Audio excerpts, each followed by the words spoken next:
은혜의 찬양 감사드립니다. 이제 성경 말씀을 봉독하겠습니다. 각 가정에서 온라인 생중계 예배로 참여하시는 성도님들도 함께 성경을 봉독하겠습니다. 오늘 우리에게 주시는 하나님의 말씀은 구약 성경 다니엘 1장 3절에서 9절까지의 말씀입니다. 제가 가지고 있는 성경은 구약 성경 1231페이지가 되겠습니다. 주신 말씀 다니엘 1장 3절에서 9절까지의 말씀을 함께 교독하시겠습니다. 3절입니다.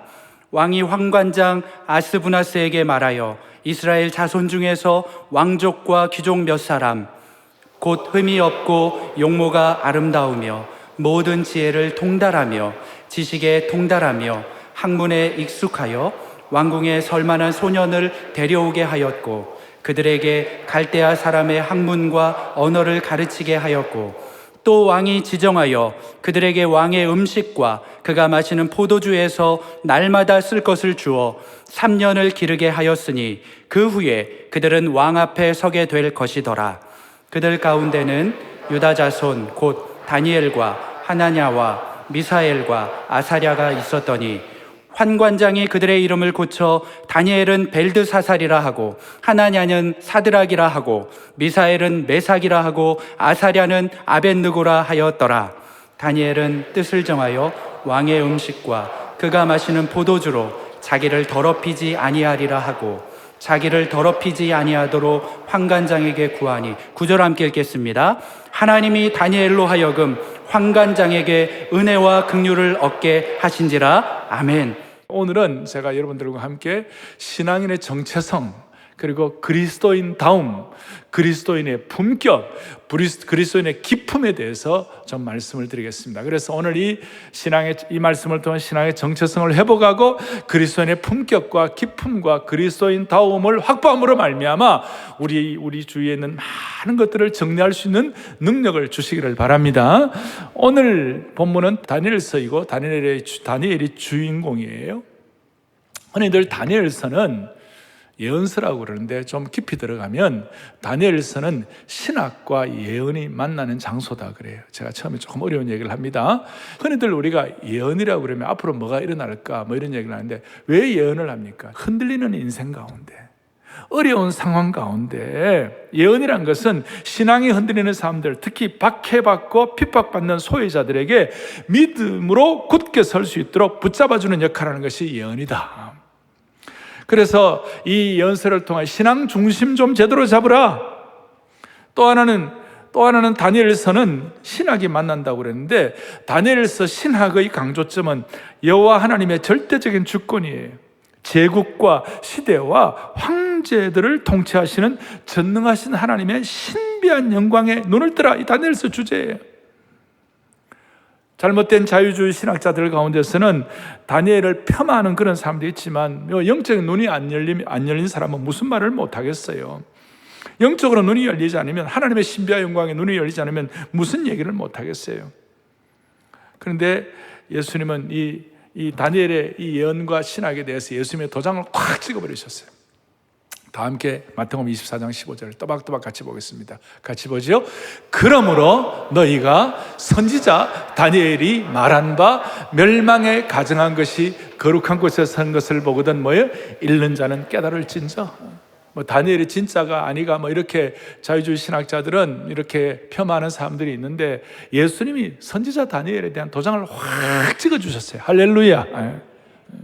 그러므로 이 다니엘서를 통하여 우리는 신앙의 중심을 잡는 예언과 하나님의 절대 주권의 핵심인 신학이 만나는 장소라는 걸 깨닫고, 이 배교의 시대에, 안티 기독교의 시대에, 사이비 기독교의 시대에 우리가 하나님이 안 계시는 것 같은 답답한 상황에 있는 분들이 있다고 한다 할지라도 우리가 이 가운데서 그리스도인다움, 그리스도인의 품격, 그리스도인의 기품, 신앙의 정체성을 확인하는 축복이 있기를 바랍니다. 자, 제일 먼저 우리 본문 해석을 좀 보겠습니다. 뭐라고 되어 있습니까? 3절, 4절에 보니까 당시 대제국 바벨론이 유다 왕국을 침공을 해가지고 이스라엘 자손 중에서 왕족과 귀족들을 데려가서 왕족과 귀족들을 포로로 끌고 갔어요. 그리고 그때 1차 포로로 잡혀갔을 때에 이 선지자 다니엘이 한 16세쯤 되어서 끌려갔어요. 16세쯤. 아주 예민하고 불안한 청소년 시기에 끌려갔어요. 그 나이에 물건처럼 끌려가는 그런 다니엘을 여러분 상상해 보시기 바래요. 그리고 3절에 그 다니엘은 왕궁에 설 만한 소년이 되어가지고 나중에 이제 뒤에 보면 나옵니다만 거의 70여 년을 3대 제국에 걸쳐서 다니엘은 왕궁에서 봉사를 했습니다.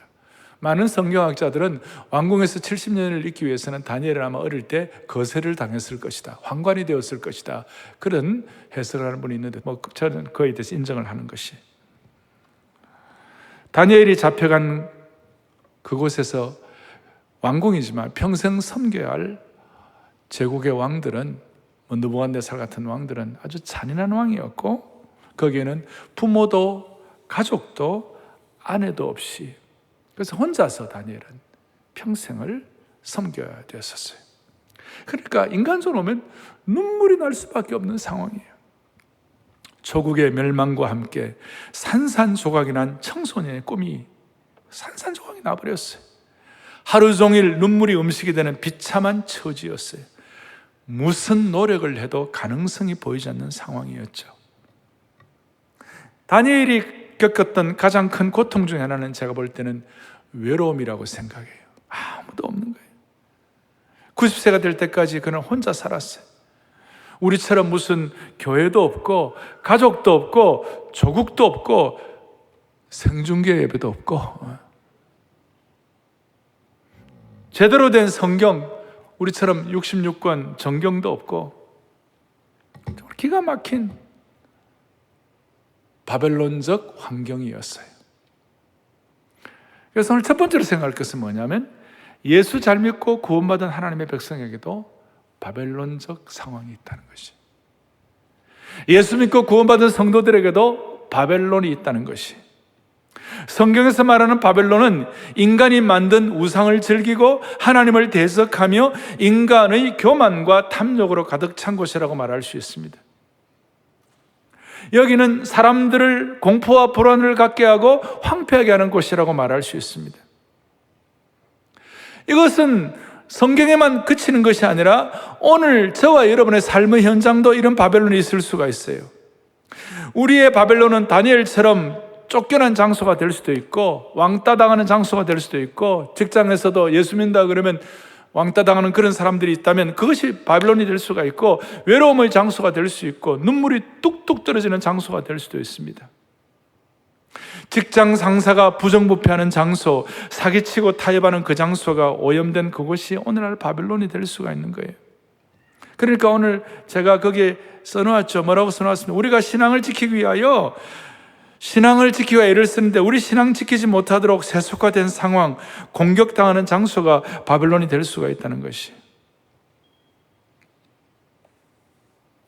더더구나 제가 하나님을 신실하게 섬기는데도 불구하고 우리 성도들 가운데 죽음과 사투를 벌이는 병에 걸려가지고 병이 점점 더 심각해지는 상황이라면 그 장소가 바벨론이 될 수가 있는 거예요. 제가 마음 아픈 것 중에 하나는 어떤 성도들은 수술을 하고 싶어도 수술을 할 수 없는 암 말기가 돼가지고 어떻게 할 수 없는 온몸이 퍼져가지고 제가 그거 보면 너무나 가슴이 아픈 거예요. 그런 상황 자체가, 하나님의 백성들이 고통당하는 장소 자체가 바벨론이 될 수가 있는 것이. 예수 잘 믿어도 이런 바벨론의 환경이 있을 수가 있다. 그러면 두 번째로는 뭔가? 두 번째로는 바벨론에서 우리는 어떻게 신앙의 정체성을 지켜야 하나? 여기서 바벨론에서 우리는 신앙의 정체성 유지가 필요한데 어떻게 해야 되나? 오늘 3절부터 7절까지 보니까 본래 다니엘과 하나냐와 미사엘과 아사랴, 이 네 명이 대표적으로 그들의 신앙을, 정체성을 지킨 사람들인데, 이 사람들이 나중에 이제 창시 계명을 하죠. 바벨론식 이름으로. 다니엘은 벨드사살이라고 그러고, 그 다음에 사드락과 메삭과 아벤노고라는, 모두가 다 하나님의 백성의 아름다운 이름으로 있다가 모두가 다 이방신과 연결된 그 당시에 말뚝이라는 이방신과 바벨론의 신과 연결된 그런 이름, 좋지 않은 이름들로 바꿔졌어요. 이럴 때 어떻게 정체성을 지키는 거야? 신앙의 정체성이란 제가 거기에 기록해 놓았습니다. 신앙의 정체성이란 어떤 곳에서도 한결같은 당신의 모습이다. 신앙의 정체성이 없으면 우리의 신앙도 없다. 여러분 동의하십니까? 한결같은 우리의 모습. 그렇다면 올바른 신앙의 정체성은 뭔가? 남이 나를 어떻게 보느냐, 그거 갖고 내 신앙의 정체성이 결정되는 거 아니에요. 외부적 환경 때문에 내 신앙의 정체성이 결정되는 것이 아니에요. 혹은 내가 나를 어떻게 보느냐, 내가 나를 이렇게 본다, 나는 이런 존재다, 이런 식으로 보는 거, 그것도 어떻게 보면 신앙의 정체성이 아니에요. 그러니까 남이 나를 어떻게 보느냐, 내가 나를 어떻게 보느냐, 이것이 신앙의 정체성이 아니고 진정한 신앙의 정체성은 하나님이 나를 어떻게 보시는가. 이게 올바른 신앙의 정체성인 줄 확신해야 되는 것이, 하나님이 나를 어떻게 보시고 하나님이 나를 어떻게 생각하는 것인가. 아니, 여러분 자신은, 저와 여러분은, 우리 자신은 내 것이 아니에요. 우리 자신은 남의 것도 아니에요. 우리 자신은 누구의 것이에요? 하나님의 것이에요. 이걸 우리가 하나님 앞에서 올바르게 신앙 정체성을 가지고 고백할 때 그때부터 길이 열리기 시작하는 것이에요. 그래서 이사야 선지자가 하나님 우리를 어떻게 생각하는지 이사야 43장 1절 2절 우리가 또박또박 같이 우리 주님 앞에서 합독하겠습니다. 야곱아, 너를 창조하신 여호와께서 지금 말씀하시느니라. 이스라엘아, 너를 지으신 이가 말씀하시느니라. 너는 두려워하지 말라. 내가 너를 구속하였고 내가 너를 지명하여 불렀나니 너는, 아멘, 너는, 이것이 우리의 신앙의 정체성인 줄로 확신해야 되는 거예요. 하나님이 나를 어떻게 생각하나. 그래서 2절 보세요. 그 정체성을 가지면 크게요, 너가 물 가운데로 지날 때에 내가 너와 함께 할 것이라. 강을 건널 때에 물이 너를 침몰하지 못할 것이며 너가 불 가운데로 지날 때에도 타지 아니할 것이요 불꽃이 너를 사르지도 못하리니. 아멘, 아멘. 우리는 종종 이 말씀이 불같은 환난을 이기는 말씀으로만 생각합니다만은 사실은 이 말씀은 내가 누구 것인가, 내 정체성이 어떤 것이냐를 명확하게 할 때에 자연스럽게 얻어지는 결과를 표현하고 있는 것이에요. 그러니 여러분, 이번 모든 바이러스, 모든 이 고난 극복은 내가 하나님 앞에서 누구인지를 명확하게 알고 선포하고 확신하는 가운데 모든 코로나 바이러스가 물러가기를 바라는 것이에요. 물이 어떻게 하지 못하고 불이 어떻게 하지 못한다고 약속하셨으니 그 물불과 같은 잘못된 오염된 우리를 해치게 하는 모든 오염된 것들은 물러가게 하여 주시옵소서. 그런 의미에서 다시 한번 정리합니다. 우리 그리스도인들은 세상 사람들과는 다른 정체성을 갖고 있다. 세상 철학자들과는 다른 정체성을 갖고 있다. 한때 실존주의 철학가로서 지금도 크게 영향을 끼치는 무신론 실존주의 철학가 사르트르는 인간에 대한 평가를, 인간이 뭐냐? 인간에 대한 정의를 내릴 때 인간이 뭐냐? 인간은 이 세상에 던져진 존재라는 것이에요. 이 세상에 던져진 존재라는 거예요. 그런데 이것은 내가 나를 판단하는 것이고 세상 철학이 인간에 대한 평가라는 것인데, 그러나 우리 성경은 그렇게 말하지 않아요. 우리 주님은 그렇게 말하지 않아요. 우리의 정체성은 주님이 우리에게 뭐라고 했어요? 아버지께서 나를 보내는 것이 요한복음 20장에 나도 너희를 뭐에 보내노라. 나도 너희를 보내. 그러니까 우리는 사르트르처럼 던져진 존재가 아니라 우리는 보냄받은 존재인 것이에요. 이것이 오늘 키예요. 이 예배를 드리면서 우리가 철저하게 우리가 확인하는 것이에요. 그리스도인들은 세상 철학과는 전혀 다른 방식의 정체성을 갖고 있다. 우리는 무신론 철학자 사르트르의 말처럼 세상에 던져진 존재가 맞다, 아니다? 다시 한번, 맞다, 아니다? 아니다. 예수님께서 말씀하신 것처럼 우리는 세상을 향하여 뭐예요? 보냄받은 존재이다. 보냄받은 존재. 세상에 던져진 존재가 내 정체성이라면 이 세상이 내 인생의 전부예요. 그러니까 이 세상 살면서 이 세상에 전력 투구하고 아등바등하고 아니면 실망하고 아니면 그냥 완전히 그냥 뭐라 그럴까요? 허탈하고 공허를 느끼고 아니면 그냥 악착같이 뭘 하든지 그렇게 하는 거예요. 그리고 나름 인생을 주체적으로 살아야 한다 하는 것 때문에 내 인생은 내가 주체성을 가져야 한다는 주체적이라는 말이 나쁜 건 아니지만 우리가 우리 자신의 정체성에 관해서 주체성을 갖는 것이 아니에요. 우리의 주체성은 하나님이 주시는 것이에요. 그러니까 다시요. 그러니까 이 세상에 던져진 존재라면 이 세상에서 내가 원하는 대로 아등바등 내 마음대로 막 열심히 살 거예요.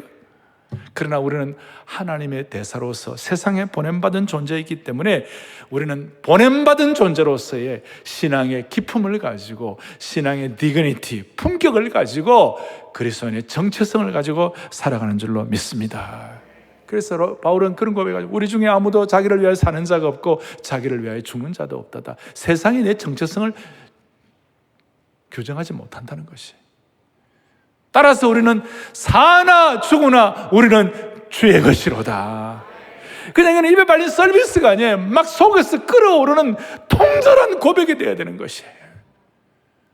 오늘 온생예 온라인 생중계로 예배드리는 모든 사랑의 교회 영가족 여러분, 전 세계에서 같이 이 시간 인터넷으로 함께 참여하는 주의 백성들이요, 우리 모두는 하나님의 백성들은 어떤 실존주의 철학자가 말한 대로 세상에 던짐받은 존재가 아니에요. 우리 모두는 예수님이 말씀하신 대로 예수님의 하늘과 땅에 있는 모든 권세를 지니신 그분이 우리에게 약속하셨어요. 세상을 향하여 보냄받은 존재인 줄로 믿습니다. 여기서 우리의 거룩한 품위가 나타나는 것이에요. 여기서 우리가 몸을 함부로 내어 던지지 않는 것이에요. 여기서 우리가 아무렇게나 사는 존재가 아닌 것이에요. 우리는 하나님이 우리를 보는 존재, 하나님 앞에서의 존재예요. 아무도 없을 때 하나님과 나와 단독적으로 주님과 만나는 존재예요. 자, 첫 번째, 예수 믿어도 바벨론적 환경이 있을 수 있다. 두 번째, 우리 모두는 주님 앞에서 약속을 하기를, 마음에 간절한 소원을 하기를, 바벨론에서도 우리는 하나님이 주시는, 예수님이 주시는 정체성을 지키게 하여 주시옵소서. 자, 세 번째는 이 정체성을 갖고 살아갈 때 반드시 도전이 들어와요. 반드시 누가 여러분들을 어렵게 하는 경우가 있어요. 오늘 다니엘 같은 경우는 어떤 정체성에 대해서 어떤 도전이 들어왔죠? 음식 문제로 도전이 들어왔어요. 음식 문제로. 그리고 당시 음식은 하나의 먹는 정도가 아니라 문화의 정수였어요. 그리고 그 당시에 음식은 여기 이제 뒤에도 다 이렇게 우리가 종합적으로 해석을 해보면 그 음식은 어떤 음식인가? 왕궁의 음식들은 대부분 우상에게 절하고 우상에게 바쳐진 음식이었어요. 특별히 고기 같은 것들이.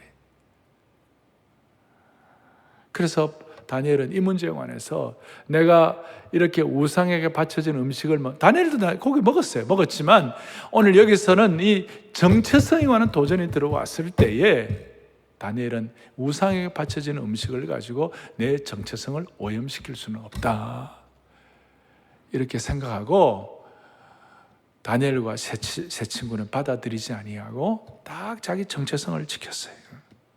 정체성을 지켰어요. 나는 하나님이 통치하는, 물론 겉으로는 바벨론 왕국에 살지만 나는 하나님 왕국의 통치가 우선이지, 나는 세상 황제가 왕이 주는 호의를 받아들이고 왕의 힘과 권위로만 살아가는 인생이 아니고 나는 하나님이 주시는 정체성으로 살아가는 하나님의 백성이야. 이걸 다 마음을 갖고 세 가지를 했어요. 첫째는 8절에 뜻을 정했어요. 한결같은 시선을 하나님만 섬기겠다, 아주 결단을 하는 거예요. 모든 시선을 주님께 드리고 전능하신 하나님을 느낄 때 바로 그 자세예요. 뜻을 정해서. 두 번째로는 3장에 보면 그리 아니하실지라도, 그 다니엘의 세 친구의 어떤 그 영적인 기백과 그들의 영적인 DNA가 뭐냐면 하나님 앞에서 그 DNA가 마음을 다하여 있잖아요. 그리 아니하실지라도 믿음의 절개를 지키는 것이, 그리고 자기 혼자만이 아니라 이 면역성을 높이기 위하여 좋은 팀워크, 사랑의 팀워크, 좋은 친구들을 가졌어요. 그래서 마음 맞는 친구들 3명만 모여도 나라도 세운다는 게 제가 여기서 나온 것이, 다니엘과 세 친구를 통하여 하나님의 나라가 세워진 줄로 믿습니다. 마음 맞는 사람 3명만 그리 아니하실지라도, 신약으로 말하면 은과 금은 내게 없지만 그러나 내게는 것으로 내게 주노니 나사렛 예수 이름으로 일어나라는 그와 똑같은 그런 어떤 컨텍스트예요. 세 번째로는 6장에 보면 다니엘은 정체성의 문제가 들어올 때, 도전이 왔을 때 시간을 정해놓고 기도한 줄로 믿습니다. 하루에 3번씩 무릎 꿇고 전에 하던 대로 규칙적인 신앙생활을 통하여, 규칙적인 기도를 통하여 영적 근육을 강화시켰습니다. 그래서 이런 마음을 가지고 더 어려운 문제가 생겼을 때도 패닉 상태, 소위 공황 상태에 빠지지 아니하고 사자굴 속에 던짐받았는데도 정체성을 가지고 당당했어요. 오늘 우리 온 성도들, 우리의 삶에 바벨론적 상황이 있고 정체성에 대한 도전이 들어왔을 때 우리 시선을 하나님, 우리의 뜻을 주님께로 드는 축복이 있기를 바랍니다. 그리고 우리 좋은 영적 팀워크를 가진, 그리 아니하실지라도의 어떤 영적인 팀워크를 가진 믿음의 동지들이 있기를 바라는 것입니다. 그 DNA, 영적 DNA가 근육이 강화되는. 세 번째로는 뭡니까? 뜻을 정하여 시간을 정해놓고 규칙적으로 기도하는 거예요. 마라톤 하루아침에 잘할 수 있습니까? 규칙적으로 시간을 지내가지고 근육 강화를 해가지고 준비를 해야 풀 마라톤을 뛰는 것이에요. 자, 이건 제가 이제 전체 정리한 것이고, 다니엘 입장에서 제가 묵상을 해보았어요. 어떻게 다니엘은 이렇게 자기의 정체성을 잘 유지할 수 있었을까? 어떻게 다니엘은 신앙의 정체성을 지킬 수가 있었을까? 여러 가지 해석이 있지만, 그가 16세 정도의 포로로 잡혀오기 전까지 그의 부모가 어릴 때부터 철저하게 다니엘의 정체성을 교육한 줄로 믿습니다. 특별히 어머니가 다니엘에게 잠자리에 들기 전에, 잠자리에 들 때마다 간절한 마음으로 그 엄마가 다니엘에게, 다니엘, 너는 하나님의 사람이야. 다니엘, 너가 어디로 가든지 하나님 너와 함께 계시는 거야. 하나님 너를 붙잡아 주실 거야. 그러니까 너는 아무렇게나 살아야 할 존재가 아니야. 너는 하나님 위하여 살아야 돼. 하나님이 너를 반드시 붙잡고 너를 보호해 주실 것이야. 그러니까 이렇게 잠자리에 들 때마다 간절한 마음으로 엄마가 다니엘에게 그렇게 교육을 하니까 다니엘은 다르게 사는 용기를 가질 수가 있었어요. 남다르게 사는 용기를 가질 수가 있었던 것이에요. 그 다니엘이 받은 은혜였어요. 그래서 그 외로움과 그 고통과 그 핍박 가운데서도 다니엘이 정체성을 지닐 수가 있었어요. 이것이 왜 이렇게 중요합니까? 오늘 이 코로나 바이러스 사태 때 우리 다시 한번 신앙의 원류, 신앙의 초심에 우리가 다시 한번 생각을 해보시자고요. 오늘 이 자리에 계신 여러분들과 오늘 온라인 생중계로 예배드리는 모든 부모들이요, 여러분들의 꿈은 뭡니까? 모든 부모님들의 꿈은 자녀들이 잘 되는 것입니다. 자녀들이 잘 되기 위해 우리는 뭘 해야 합니까? 많은 엄마들이 자녀가 고3이 되면 벌벌벌 떠는 거예요. 이제 고3 큰일 났네.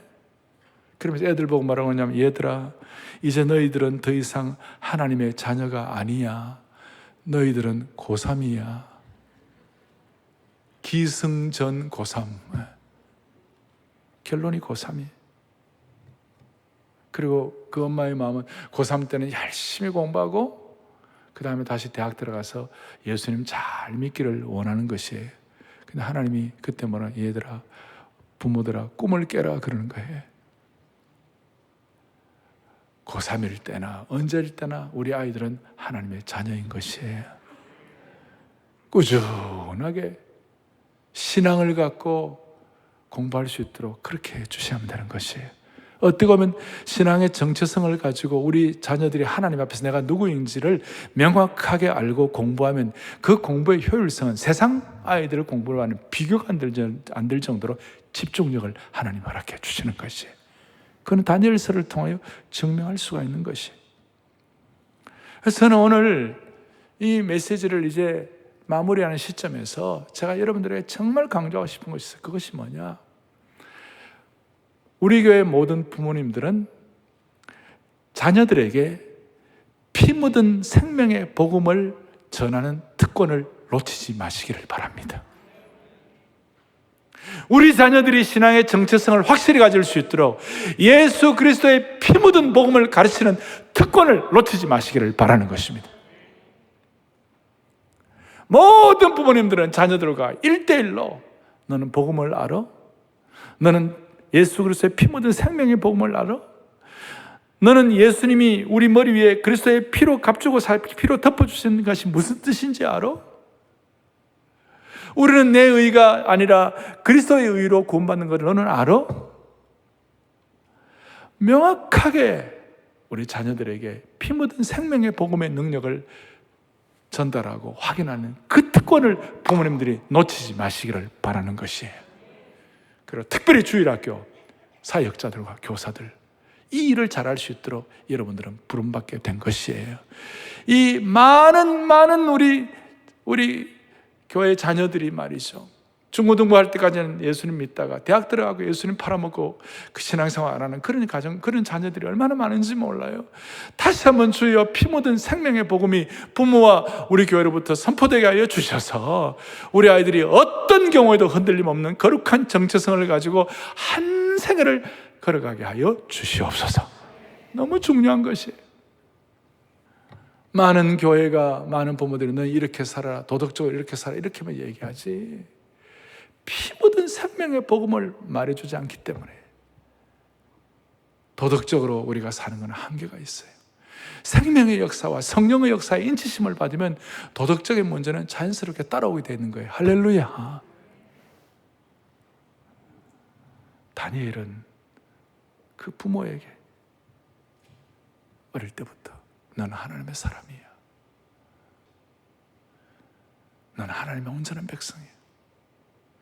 오늘 온 생애 온라인 생중계로 예배드리는 모든 성도들 가정마다 오늘 이 예배를 드리는 주의 권속들 가정마다 피 묻은 생명의 복음이 다시 한번 확인되게 도와주시옵시고 우리 온 성도들의 자녀들은 이 생명의 복음의 전사들이 되어가지고 다시 한번 한국교회에 성령의 계절이 돌아오기를 바라는 것이에요. 코로나 바이러스를 통하여 우리가 이걸 다시 한번 재현할 수가 있고 다시 한번 정리할 수 있다면 오히려 이 일을 통하여 우리는 복음의 역사를 펼칠 수가 있다고 믿는 것입니다. 말씀을 정리하겠습니다. 성도에게도 바벨론이 있을 수 있고 바벨론 성의 정체성을 지켜야 되고 지키려고 할 때 도전이 오지만 그러나 그 결과는 어떻게 되는가? 잘 지키면 우리는 다른 사람들에게 귀한 영향력을 끼칠 수 있는 삶을 살아갈 수가 있는 것입니다. 영향력 있는 사람 되는 거예요. 17절에 보니까 17절 또박또박 같이 보죠. 하나님이 이 내 소년에게 학문을 주시고 모든 서적을 깨닫게 하시고 지혜를 주셨으니 다니엘은 모든 환상과 꿈을 깨달아 알더라. 아멘. 다니엘은 바벨론 제국의 최고의 학문의 수준을 갖게 된 것입니다. 당시 바벨론은 그 이전에 아수르 제국을 멸망시키고 세워진 새 제국이었어요. 아수르 제국은 뭘 갖고 있었는가? 아수르 바니팔이라는 그 시대의 세계 최고의 유명한 도서관을 갖고 있었어요. 그 도서관을 바벨론이 점령하고 도서관을 접수했어요. 거기에 있는 방대한 책들을 통하여 사회개혁과 점성술과 수학과 천문학과 언어와 신화들, 지리들을 다 흡수하고 통달했어요. 통달했다고 그랬어요. 통달했어요. 신앙의 정체성이 왔을 때 우상 섬기는 건 아니라는 건 확고하게 했지만 나머지 세상 지식에 대해서는 스폰지처럼 빨아들여가지고 막강한 학문으로 무장이 되었어요. 그 결과 다니엘과 세 친구들은 우리식으로 표현하면 바벨론 왕실 로얄 아카데미를 수석으로 졸업했어요. 최우등 졸업했어요. 최우등 졸업을 라틴어로 미국에서는 매그나 쿰 라우데라고 그래요. 전 세계에. 당대 최고의 매그나 쿰 라우데 수석 최우등 졸업자가 되었어요. 나중에 나라 전체를 관리하는 위치에 올라갔고 전 제국의 경영, 그 큰 제국의 경영 컨설턴트로 영향을 끼치게 된 것이. 그리고 그 영향력을 가장 가까운 사람이었던 직속상관 황관장에게 영향을 끼치고 가장 높은 사람이었던 바벨론 황제에게 영향을 끼치고 그 다음 세대 사람들, 오늘 다니엘서를 읽는 오고 오는 모든 세대에게 영향을 끼친 줄로 믿습니다. 오늘 이 말씀을 여러분들이 근거로 해서 정리를 하셔야 돼요. 제가 성경의 인물들 보면 다니엘, 에스라, 느헤미야, 에스더 이런 모든 사람들은 다 포로들이었어요. 포로들이란 것은 수치스럽고 모멸당하고 경멸당하는 환경이에요. 그런데 그 포로들이 하나님으로부터 이 정체성을 확고하게 갖고 있었을 때 다니엘의 영향력 말할 것도 없고 에스더는 그 제국의 황후가 되었고 포로된 식민지 나라의 여성이 제국의 황후가 되었고 그 다음에 느헤미야 같은 경우는 그 포로된 사람이 황실 친위대, 황실 근위대를 움직일 수 있는 그런 영향력 있는 자리에 들어갔어요. 하나님은 오늘 우리에게 이런 하나님 나라의 영향력을 허락해 주시기를 바랍니다. 사랑하는 교우들이여, 우리가 정체성의 시험이 오고 문제가 왔을 때 이제 우리가 어떻게 할 것인가 마음에 여러분들 정리를 할 수 있기를 간절히 바랍니다. 우리가 다니엘처럼 나라를 잃고 바벨론의 어려움을 만났을 때 우리가 어떻게 해야 할 것인가 마음에 좀 정리를 하고 제가 마지막 제일 뒤에다가 써놓았어요. 대체적으로 반응은 두 가지예요. 수동적 반응, 자기가 어렵고 힘들 때 결론적이에요. 수동적 반응, 내가 어떻게 이런 어려운 일을 겪게 되는가, 내가 어떻게 이렇게 비참한 나라에 태어나는가, 내가 이렇게 부끄러운 환경 때문에 내가 왜 사는가, 이 땅이 헬조선이라 그러면서 막 남 탓하는 그런 수동적 반응이 있어요. 또 어떤 반응은 충동적 반응이 있어요. 바벨론의 환경이 주어졌어요. 충동적 반응은 뭡니까? 셀로 땅처럼 칼 들고 나가지고 대모하고 사람 찌르고 막 그래 하는 거예요. 그러나 우리는 수동적 반응이나 그 다음에 충동적 반응이 아니라 우리는 어떤 반응을 일으켜야 되는 거예요? 다니엘처럼 선한 영향력을 끼치는 은혜가 있기를 바라는 것이에요. 바벨론 같은 어려움을 당할 때 다시요, 수동적 반응, 남 탓이나 충동적 반응, 실력 행사하는 것이 아니라 다니엘처럼 선한 영향력을 끼치는 주의 백성들 되기를 바랍니다. 간절한 마음으로 우리 한국교회의 손양원 목사님은 사랑의 원자탄으로 오고 오는 세대에 기독교의 사랑이 무엇인지 영향력을 끼쳤고, 장기려 박사로 인하여 소외당한 수많은 사람들이 치료를 받음으로 기독교적 섬김이 무엇인지가 깨달아졌고, 가나안 농문학교의 김용기 장로님을 통하여 수많은 사람들이 기독교적 의식혁명을 경험해가지고 새마을 운동의 원초가 된 것이, 오늘 우리의 마음에 기도의 제목을 갖도록 하십시다. 하나님, 다니엘처럼 우리가 시대적 영향력을 끼치고 품격을 지키고 극하기 위하여, 첫째는 하나님, 우리 모두가 다 하나님 나라를 위하여 규칙적인 기도를 통한 거룩한 훈련을 하게 하여 주시옵소서. 영적인 기백과 군기가 빠지지 않도록 도와주시옵소서. 할렐루야. 오늘 우리가 간단하게 예배 드릴 수도 있지만 오늘 제가 좀 풀로 설교 노트를 가지고 말씀을 드렸습니다. 말씀 가운데 어느 것 하나가 여러분들의 마음을 집중하게 해주셔서 그 말씀 그대로 실천할 때 우리를 통하여 하나님이 일하실 줄로 믿습니다. 모두 다 손을 펼치시고, 우리 가정에서도 온생례 온라인 생중계 예배를 드리는 분들도 같이 우리 손을 펼치시고 우리의 시선을 주님께 두십시다. 주여, 우리의 마음을 뜻을 정하여 주님께 시선을 두, 주님만 시선을 둡니다. 주여, 그리 아니하실지라도 마음을 주님께 올려드립니다. 주여, 시간을 정해놓고 주님 앞에 우리의 마음을 집중합니다. 하나님 아버지, 우리는 던져진 존재가 아니라 보냄받는 존재인 줄로 믿습니다. 그런 마음으로 모든 시선을 주님께, 모든 시선을 주님께 드리고 살아계신 하나님을 내 삶은 주의 역사가 되고 하나님이 일하기. 정체성을 주님 앞에 소원하며 주님 앞에 정체성을 마음에 기대하면서 두 손을 번쩍 들고 한 번 더. 모든 시선을 주님께 드리고 선능하신 하나님을 느낄 때, 선능하신 하나님을 느낄 때 세상은 주의 나라가 되고 하나님이 일하기 시작하네. 마음의 소원을 가지고 다니엘서는 신학과 예언이 만나는 곳이라고 했습니다. 이 자리가 오늘 해결돼야 하는 장소가 될 줄로 믿습니다.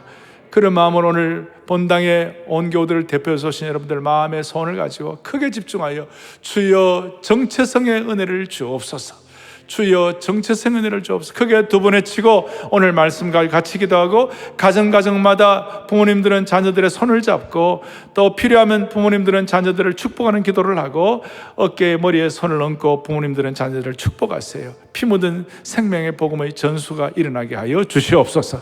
그런 마음을 가지고 주여 정체성의 은혜를 주옵소서. 크게 두 번 외치고 기도하겠습니다. 주여 정체성의 은혜를 주옵소서. 주여 정체성의 은혜를 주옵소서. 하나님 아버지, 하나님 아버지, 모든 시선을 주님께 올려드리며